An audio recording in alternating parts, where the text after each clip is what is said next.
pproteus here, back for round number 5 with Hexproof, playing against Steb, who I am pretty sure is on Tron, because that's what they tend to do. And we got an interesting hand here. So, again, go back to the criteria. You want lands, preferably 3 of them. Have a land, don't have 3 mana though, so it's like halfway there. Have a white source, check. Have a hexproof guy, check. Have a payoff, check. So, 3.5 out of 4, let's keep. And if the only issue with this hand is it maybe doesn't have enough mana, then I think we'll probably be okay. I'm wondering what I should be doing on turn 1, and I think the answer is just Utopia Sprawl. I really have to get something going. I could maybe choose green here, because I don't have any white sources, and being able to cast Glade Cover plus Rancor next turn could be good. And this, sorry, I don't have any white cards, but this could be a white source. But I don't see a huge cost to that unless I draw a land. I guess I could draw a land immediately, and then I would want to play Ancestral Mask, and then I get to attack for. Then I've missed like 6 damage by that point. All right, I convinced myself. I'm choosing green. It's not going to be the end of the world if I have to use this Unbridled Growth to tap for white mana, and also me doing that isn't that unlikely in the end.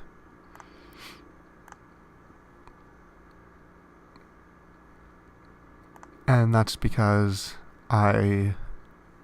being tied up on mana, I'm not going to be cycling. I'm not going to be wanting to use it for the cycling, because I am not going to be stuck on plays unless I draw a bunch of white cards. I'm just going to be drawing things that I can't cast, and I'm going to be looking for lands. So I'd be fine just using my mana and passing. So I think I said this the last time we played against Tron, but against Tron, you just play your cards and deal damage, and don't let them. Don't expose any weakness, or they will jump on you. Don't give them time to recover. In this case, that means killing on turn 4. Get to attack for 9 here, and we have a Trampler, so not worried about jumping with the Seagate Oracle. Opponent is going to have, on this turn here, either a Fog or... Okay, I think they're just dead. Because we get to go Pilgrim. This can make a white mana, so then we go and fetch. Alright, yep, hope you all see the kill that I'm going for here, because I narrated it poorly. We go get our 1 mana white spell. And our 1 mana white spell gives our guy +6 or something like +7. And now we attack with the 16 power Trampler. They can block, and they take lethal. So that's the game plan versus Tron. Just don't let them set up. Don't give them a chance. Steb, in case you don't know them, they're a pretty good player. They also help out with some data transcription. They got a nice script they wrote that I attempted to write and failed, and I believe they also top-8'd last week, although I could be iffy on which week it was, but they had some good results recently with the Tron deck. Anyways, sideboarding versus Tron. I want Flurrying Pains. I don't think I want Dispel. I think I've learned my lesson about that. Just cut Cloaks for Flurrying Pains. Run it back. I've heard people relatively recently talking about how Tron runs over Hexproof, and basically what they're talking about is you assemble the Stonehorn loop, and then the game ends because Hexproof can't do anything. But I think those people are mistaken, and I don't know if I've played against those people on their Tron decks. And I certainly have felt that in past versions of both my decks and Tron decks, that I've been unfavored as hexproof in this matchup.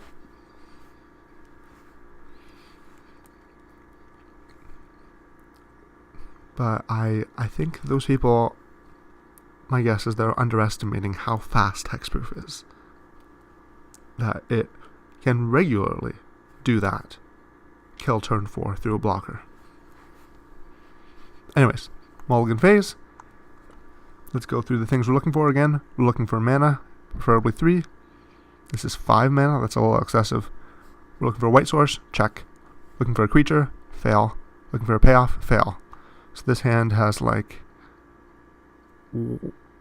half a point out of 1.5 out of 4. So definitely not.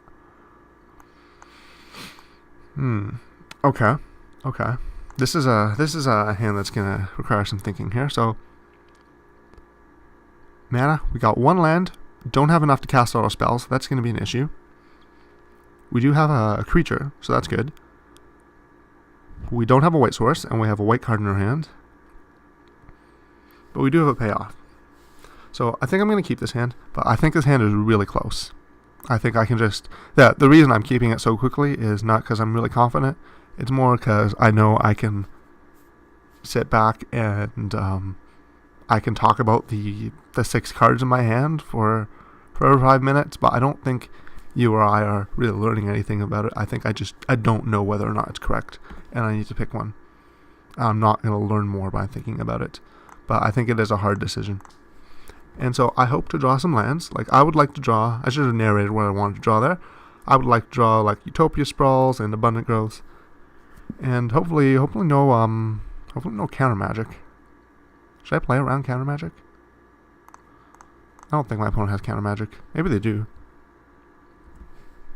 But I'm playing this basically to try to hit land drops. If the top 2 cards of my deck are lands, then I want to be able to play the Ancestral Mask. Next turn. I could do that if the top 2 cards of my deck were lands. So that's why I played Abundant Growth over another hexproof creature. I'm not expecting to see edicts out of their deck, so it doesn't matter how many creatures I have on the board. It just matters how fast I can cast these masks. I'm going to cast Impulse into Prism. I have a Tron piece, so we could get Troned as soon as next turn. And when that happens, I could say we're probably going to lose. Not guaranteed. Certainly haven't lost yet. Depends on what else is in their hand. But once my opponent starts playing Dinner of War, we're not going to win. An important element of deciding which hexproof creature to play, it's actually pretty straightforward. If your opponent cares about elves, then play the Bogle first. If your opponent might have Pyroblast in their deck, then play around Pyroblast. And so, playing around Pyroblast means playing the Bogle on turn 1 when they can't cast it, and playing the Glade Cover Scout later when they're holding red mana up and they can. It's not like that's a huge edge or anything, but otherwise these 2 creatures are identical. So it's just strictly better to remember to do that. I'm gonna at this point now hold one of these Bogles in my hand in case my opponent has Electrickery. And they might do that. I'm half expecting Teachings here for something that's terrible for me. Last game we won on turn 4. This game it's turn 4. We have not done anything very good.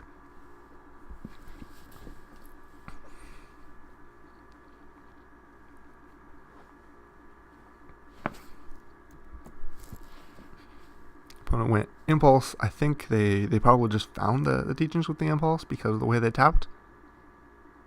But that could be wrong. They got Prohibit off of the Teachings. And yeah, we're probably gonna lose. I would not fault a hexproof player for conceding at this point, but they are gonna have to have a lot of counter magic. And they did just get Prohibit instead of getting like Trickery. Or something that's as powerful as Electrickery. Moment's Peace in the graveyard, that's fine. I'm not afraid of Moment's Peace. I've got 3 Flaring Pains and 2 Relics in my deck.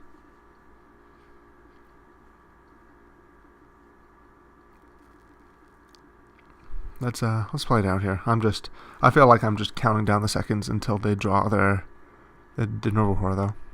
And we're just drawing terribly. So should I mulligan? This is making me think I should have mulligan more. Because this is why. Like that this is why my criteria is you want to have 3 lands, because we have so many 3-drops in our deck. You need 3 mana.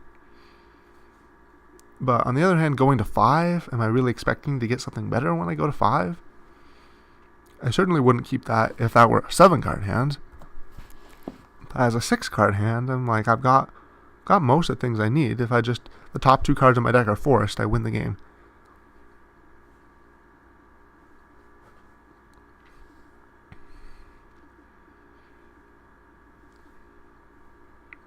Holding on to the creature still.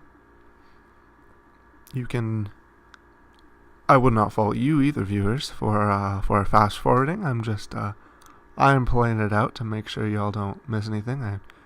I suppose if something actually exciting happens, then I will come back and edit out me saying this, in case you miss it. So the fact that you are hearing me say this means that nothing exciting is going to happen. I'm from the future, you know? And lo and behold, there's Nervahor. So now they have Nervahor plus teachings. They don't technically have the kill, so I'm still not going to concede, but I don't understand how I'm possibly going to win this game. So I'm gonna let it go a little more.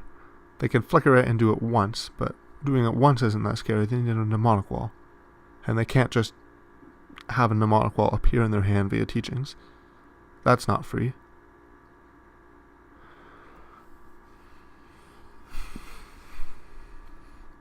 One, 2, I need to keep a Bogle, ditch Pilgrim. Now lost my white source, so ditching the white creature makes sense to me.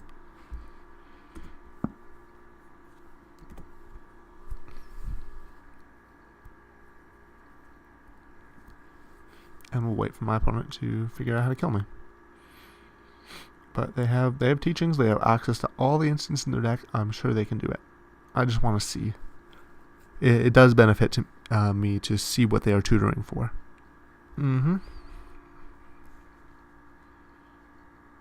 Just because there's going to be a scenario in the next game where I'm like my opponent is holding up teachings plus other mana. What are they intending on doing with the other mana? And I need to know. I need to know what the plan is. I probably can't win just because they have the teachings and they have so much mana. I think my opponent's draw was definitely above average. It's getting those horror pings in that quickly was not typical. Actually, I'm just dead at this point. There's nothing that can happen here, because I can just play a mass next turn, but the mass doesn't save me. And my opponent has a counterspell in their hand. So even with that, even if I forget about the teachings in the graveyard, there's no way I can win. Looking at the board, do I care? Do I want to spell? Do I want to try that again? It was okay versus Blue Black Delver. It was okay there.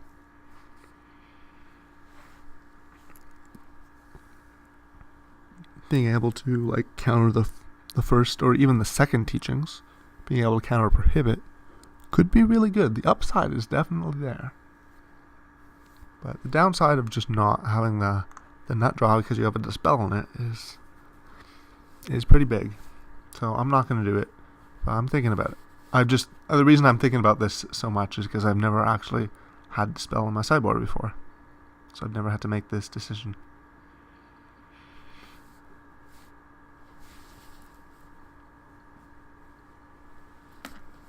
Okay. I'm going to go first and hopefully win. And this hand is a 2.5 out of 4. Don't have enough lands to cast all the spells. Do have the white mana though. Do have a land, and I do have an Ancestral Mask and Ethereal Armors. But I don't have a creature, so I have to mulligan. I need the early creature. This hand has the creatures, so we are keeping this one. And this is a hand, this hand's just excellent. I've got enough mana to cast all my spells. I have white mana. I have a creature. I have a good payoff. So my plan here is like turn 1 Bogle, turn 2 Umbra Ethereal Armor, turn 3 Abundant Growth, put the Abundant Growth on the Vestige so that this can tap for any color, and then hopefully I've drawn something else. In basically any other matchup, I would put the Abundant Growth on the Vestige on turn 2, especially because I might be afraid it gets countered, and then I'm stuck without white mana. But I think in this matchup, I think all that matters is the speed, and so attacking for 1 more that turn, because I have the Spider Umbra, I can really expect that to make a difference. I'm keeping 6. Also, I get a Scry, by the way. Like, this hand is already like really good. Having a Scry is solid on top of that. I'm going to put Spider Umbra to the bottom. I would like more payoffs. Not that Spider Umbra would be a terrible draw. I think it's just below average. And I want to dig to the above average cards, to hit a Mask or another Ethereal. Alright, here we go. Off to the races. I guess there is a reason to play the Abundant Growth here.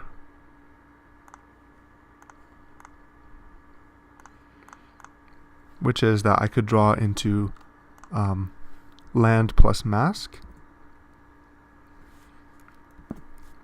But I don't think that's super relevant. Probably not. It could be. It could come up.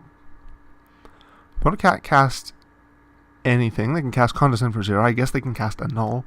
Really hope they don't have a Null.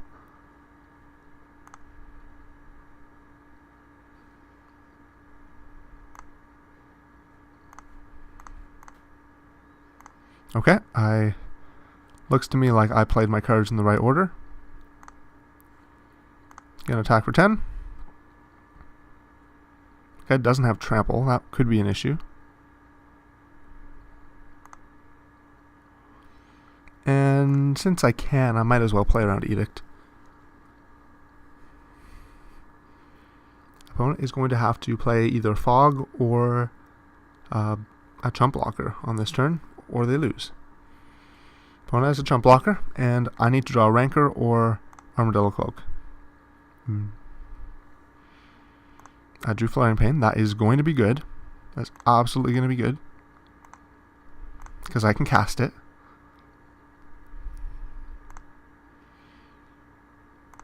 Interesting that the opponent hit the... I wonder if this means they have the map or not. I mean, I had this conversation with when I played against the previous Tron opponent, but it's really interesting that they made this selection of choices. They're like, okay, my goal is to have this Seagate Oracle buy me a turn, and I repeat that, like, thinking in turns is the right way to think about this matchup. Their goal was to have the Seagate Oracle buy them a turn, and so they said their map is going to get them an island so they can cast the Seagate on turn 3. And looks like we got there, because my opponent's going to cast Moment's Peace, and Moment's Peace is not going to do anything. Gotcha. Flaring Pain to the rescue. We have defeated our Tron opponent. We are now 4-1. Not bad. See you in round number 6.